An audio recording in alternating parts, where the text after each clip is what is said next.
So what do we mean by this terminology LGBTQ, and others you'll hear adding the word I, at times you hear the word plus. Last time we basically delved on the topic, what happens when your child comes and says, I'm gay? And that indeed helped us just to transition, to help understand all that pertains to this terminology that is out here, in the world today. And with us, we have Dr. Wahome Ngare, just to help us unpack this truth from a biblical perspective. Any psychologist who is properly trained, clinical psychologist, they all know about exploring for early adverse childhood events. There is a whole criteria that is used. And any child who is feeling like that, who is taken to a clinical psychologist, and they do their review of early childhood adverse events, would be able to give a score to the child and be able to now start, once it is confirmed there is a problem, then it is possible for one to work with that child. So I have two clients who I remember who have come because of this challenge. And one of them was a 19-year-old boy. His father started sexually assaulting him when he was the age of 6. Sad. And by the time he was 8, 9, he had started experiencing pleasure from this activity and would actually solicit for it. And by the time he was about 12 years old, his father decided it is wrong and it's going to stop. Now, the understanding of the child was that if it is my father doing this to me, it must be okay. It must be okay. And this is your own father. Yes. And now that he has refused and I won't, then he has rejected me. He no longer loves me. That was the understanding of the 13-year-old. My father no longer loves me. My father no longer wants me.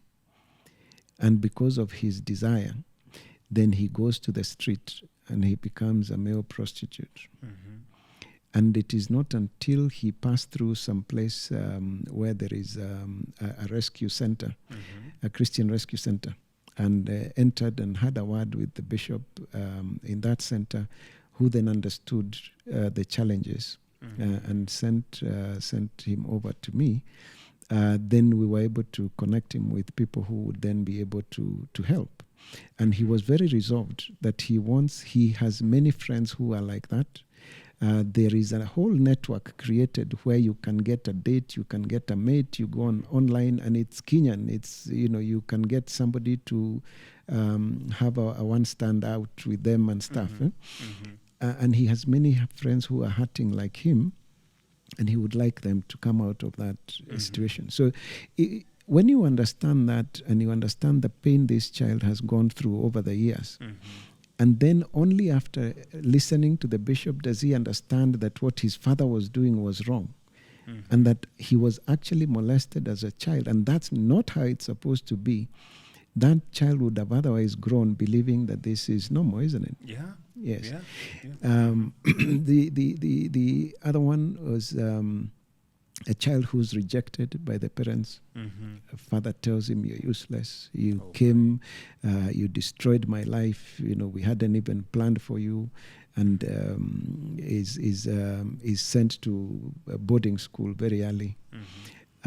Is a rejected child, has very low self-esteem, and an older child in the older classes befriends him. And this is the first time anybody has ever shown him any attention. And then after a few months, this fellow suggests that they have a sexual relation. And this child is looking at this guy and imagining, I might just lose the only person who has ever shown me any affection. Wow. And he agrees to that relationship. And then, of course, things go south. And you are an adult struggling with many issues. But, you can see where they came from. So our biggest problem when it comes to this homosexual agenda, the LGBTQ agenda, is not a community, is not a person, is an LGBTQ agenda. There are three people who are involved. There is our children, there are our children and our relatives and friends who are experiencing same-sex attraction and who may have been involved in same-sex relationships.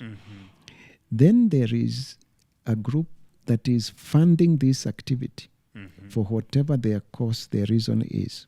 And once it normalized, and not only in media, even in government policy, they want to push it even through schools, they want to push it through legislation, everywhere.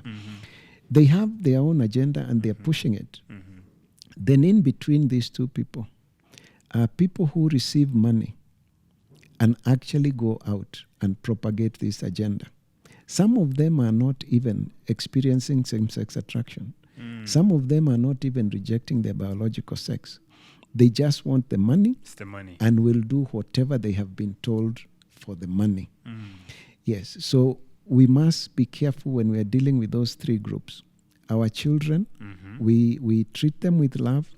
We help them to find the truth about what it is they are going through so that they can find restoration.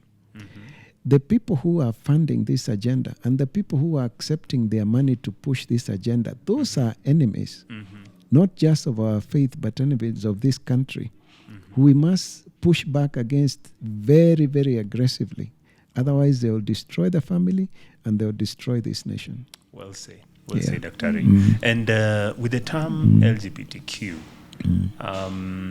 there are times when you have the I.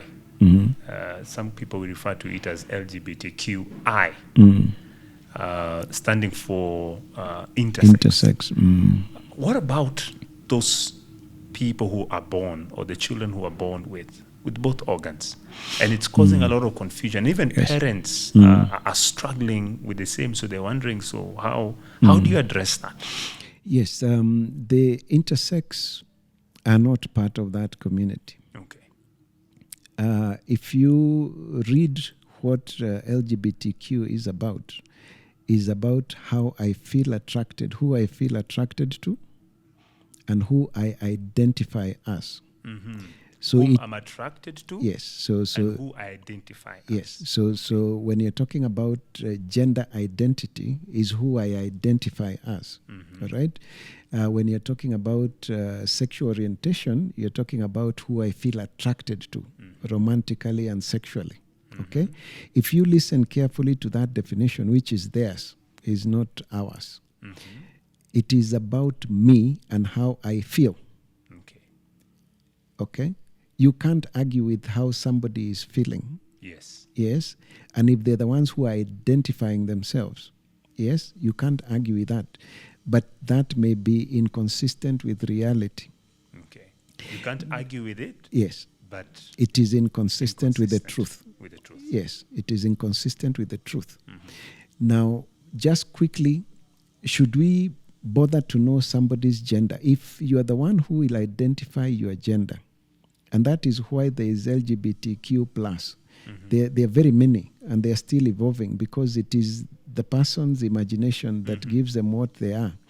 So if gender is identified by the person, and gender can change, what is the value of recording somebody's gender in their ID?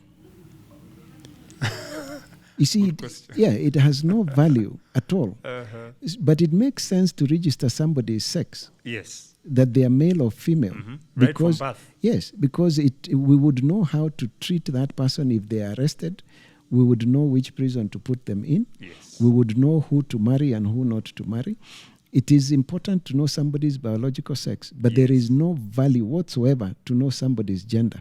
So when you start seeing some government documents saying male, female, or others, you understand that there is somebody who has gone ahead of us and created chaos, even in government systems. There are not 2, 3, or 4 genders. If you want to deal with gender, and gender you say is different from biological sex, let's just forget about gender and talk about biological sex and say you are male or female. Now, about people who have both sexual organs. Yes. Now, there is nobody who has both sexual organs. Oh, There is nobody. no one. No, because biologically, if you are hermaphrodite, which is what is an animal that can be male or female, all right? If you are hermaphrodite, then you would have functional male systems and functional female systems. Okay. Okay, so both of them are functional and both of them can work. Now, in the human person, we have underdeveloped or poorly developed genital systems. Okay. So you know about the hole in the heart. Yes. Children who are born with a hole in the heart Yes. is a congenital condition. We are saying it happens during the child's development, and something doesn't develop very well, and therefore a child is born with a problem in the heart. You've heard about cleft lip. Yes. So our lips come together while we're inside our mother's womb. And if that doesn't happen, then you're born with a cleft lip. So something didn't develop properly. Okay? In the same way, our genital systems, there are things that may not develop properly. Okay. And the child will be born with an abnormality of the genital system. Okay? Now, it's a bit complicated, and we'll try and simplify it. There are three main categories where one could be born with abnormal genitals. Okay? One of them is called adrenal hyperplasia, the syndrome, adrenal hyperplasia syndrome. Most of these are girls, so genetically and physically they are girls. They are developing inside their mother's womb. There is an organ called adrenal gland, and it starts producing abnormal amounts of the male hormone. Okay? And what happens is that the external genitals of this child then develop abnormally. So, again, for our viewers, the organ that develops into the clitoris in the girl child is the same organ that enlarges and grows to become the penis. Oh, okay. Same organ. The organ that forms the lips of the birth passage is the same organ that closes to form the scrotum in the boy child. Okay. Okay? So when we're inside our mother's womb up to about 9 weeks, you cannot distinguish whether one is a boy or a girl. Up to 9 weeks. Up to 9 weeks. And we have a primitive female system and a primitive male system. When the Y chromosome kicks in, the gonads, which are not male or female, then turn to become testes. And they produce the male hormone called testosterone. And that testosterone then destroys the female system and allows the male system to mature. Okay? So both the internal and the external then become male. In the absence of the Y chromosome, that primitive gonad becomes an ovary. And the internal female system matures, the male disappears, and the external female system develops. Okay?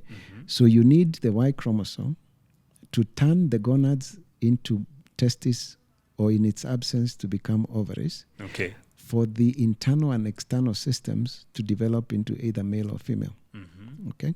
So these girls' genetics are female. Okay? So the internal female system has developed.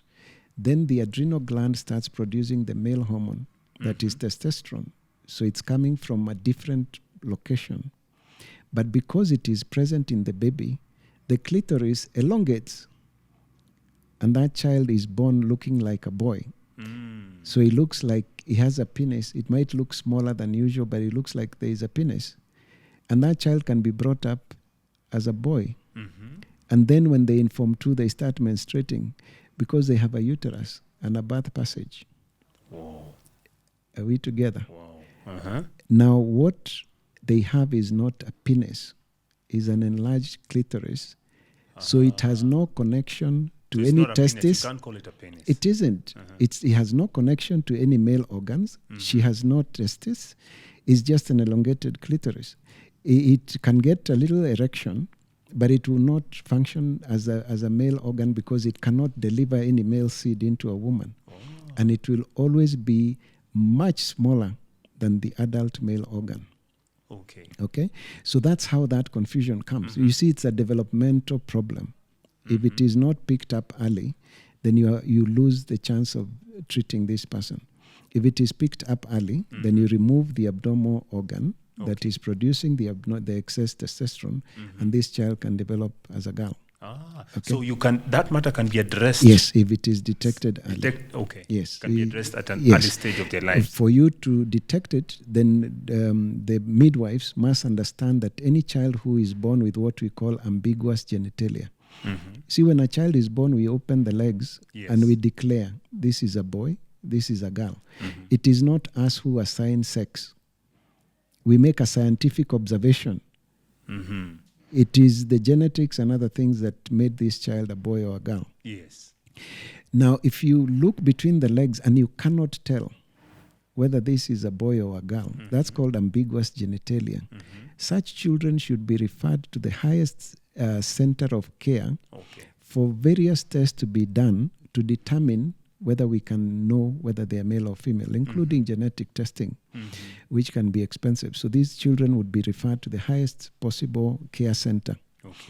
Now, that is one condition. Adrenal hyperplasia can give you what would look like somebody has both organs, but it is actually an enlarged clitoris in a woman because of developmental abnormalities.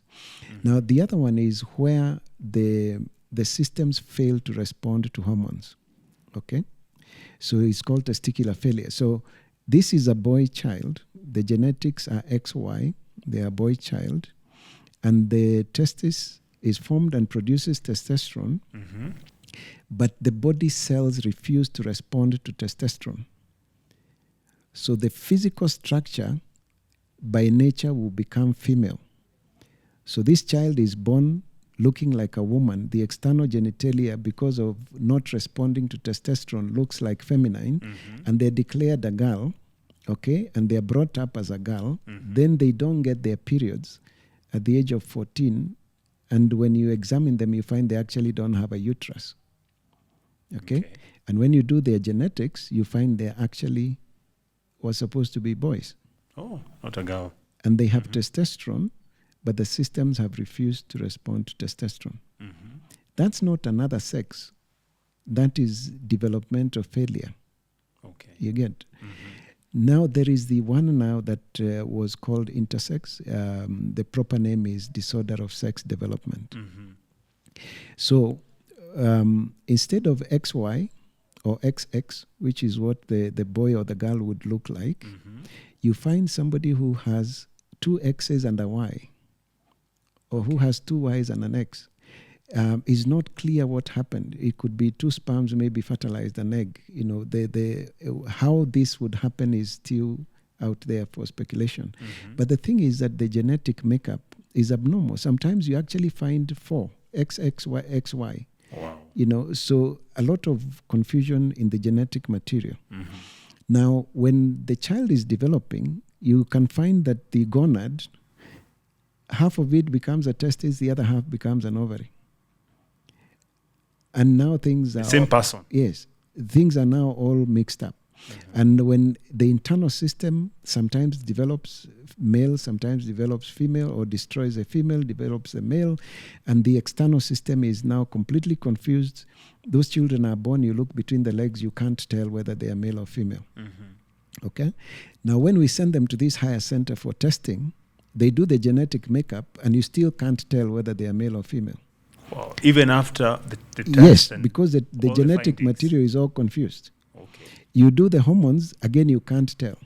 Now, for those children who are born with disorders of sex development, that is sometimes referred to as intersex, then what you do is, based on everything the doctor has done, it's a team of doctors, then you say that most likely this child is a boy. And you counsel the parents to understand that even now we are not sure, but we think the child is a boy, so bring them up as a boy, but understand that at the age of puberty, when the secondary sexual characteristics start developing, that is when we'll eventually know whether they are boys or girls. Now, most of the time, because of the external, they are brought up as girls. Then in Form 2, in a girls' boarding school, this fellow starts breaking his voice and starts getting a broad shoulder and growing and a he's beard. already in a girl's school. Yes, and he's interacting looking with like a girls. man. And the girls start getting excited around him, and he's sent away because he's lesbian. But in truth, he's actually had a disorder of sex development. He was a boy, but we couldn't tell based on the test. Doctors tried their Yes. best. They just could not So tell. we prepare the parents, we prepare the school where the child is to understand that at the age of puberty, if we notice that whatever sex we thought the child was is different, then we must work with this child to quickly transition them to the correct sex. Okay. So that we change their birth certificate, we change their ID, we change their name, and allow them to grow as men. But they would need a special ID in case they are arrested. Okay. In case something happens, and you see this is a man, and you go and you lock them up in a male prison, and then men are told to undress, to bathe, and then this fellow has nothing between his legs, then you're going to expose him to molestation, isn't it? Yep. Yes. So And they, stigmatization. yes. Of what have you. So what we have been telling the government in this country is that for those children, because it is a disorder of sex development, and what they end up with is what you would call a disability of this reproductive system. These children can be taken care of under the Disability Act. Okay. Immediately a child is born with ambiguous genitalia, they must be registered with the disability board. Okay. And get a special ID to show this child is a special child. And as they grow, they go to school, they have a disability ID to tell the teachers, I have a disability. I am living with a condition called intersex. And by the time I become a teenager, things may change. Yeah, it can go either way. It can go either way. So that is how we would take care of them. And has the government done that? It is still, that was some of the things that we were able to put in the reproductive health policy that we were involved in with the Ministry of Health. Because putting a law to recognize intersex as a third sex is very destructive. These persons must not be referred to as intersex persons. They must be referred to as people living with intersex. Intersex is a condition. It is not their humanity. They are human beings like you and me. It's a condition. It's a condition. And it is not, yes, yes, it's a reproductive health disability. Now, when you take these people who did not choose to be what they are, and you put them together with a group of people who are making choices about their sexuality, then you're even insulting these children. It's an insult. Yes. Now, the only reason why the LGBTQ agenda wants the I included is because for the child who is living with intersex, we have to have a law that allows us to change the sex we give them at birth when it is the wrong sex, when the secondary sexual characteristics develop. So we said it's a girl. And now they have morphed into a male. We must change their ID and everything to read male.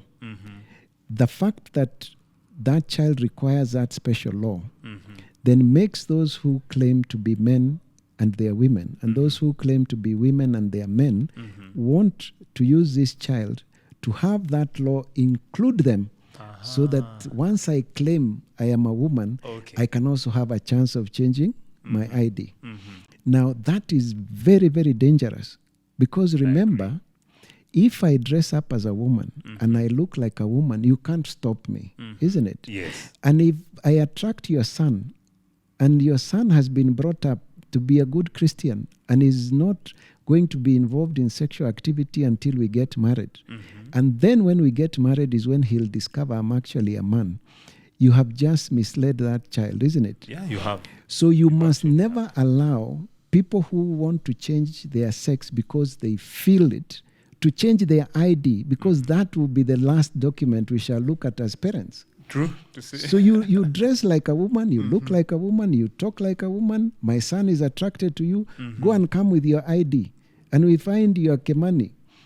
Yes? Then we can know this one is cheating our son. Yes. But if the government falls for that trick, that trick, yes. Where because I say I am a man, I am a woman trapped in a man's body, I can change my ID to read female.